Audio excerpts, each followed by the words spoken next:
Hello and welcome to MedSpeak, where medicine meets clarity, curiosity, and conversation. I'm Avery, and joining me is the incredibly knowledgeable Dr. Eden.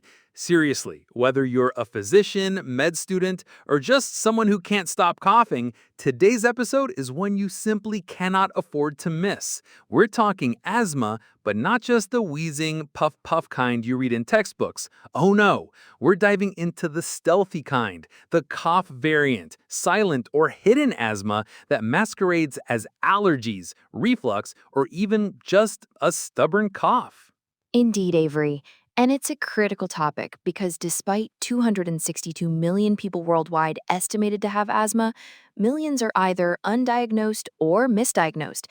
In clinics, we frequently encounter patients who've been on antibiotics for months, or PPIs for reflux, or even cough syrups for years, all while silently living with underlying asthma. And remember, adult onset asthma can behave quite differently, often being less atopic and more resistant to standard therapy.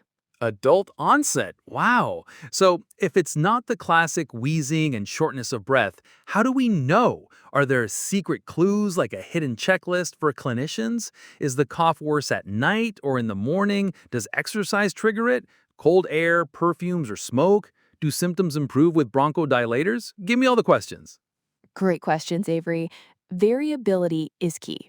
A chronic cough worse at night or early morning, or triggered by exercise, cold air, or irritants, should raise suspicion.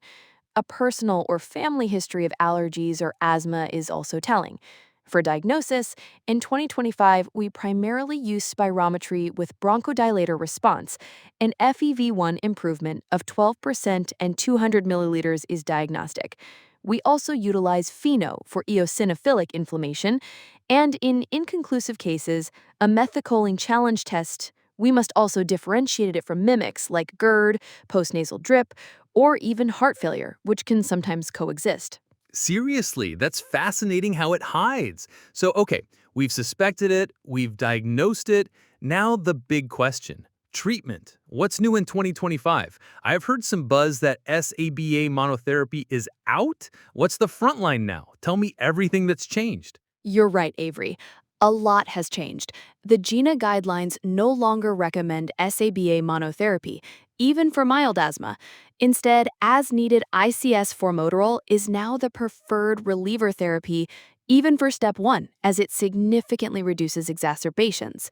For persistent symptoms, we use daily ICS plus LEBA, and for moderate to severe cases, biologics like anti-IgE, anti-IL-5, and IL-4/13 blockers are increasingly vital.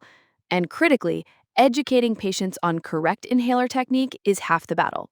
That's incredible. It makes perfect sense now why that 27-year-old software engineer who came in with a 5-month dry cough, chest clear, no fever, tried antibiotics, antihistamines, GERD meds, nothing worked, finally got better. She was referred for spirometry, FEV1 improved 16% post-bronchodilator, diagnosed with cough variant asthma, and within 2 weeks on low-dose ICS-formoterol, her symptoms resolved. Seriously, she saw 3 doctors before getting a proper diagnosis. That's why this episode matters so much. That's exactly it, Avery. The core takeaways for our listeners are asthma is more than wheezing. Always consider it in chronic, variable, unexplained cough or breathlessness.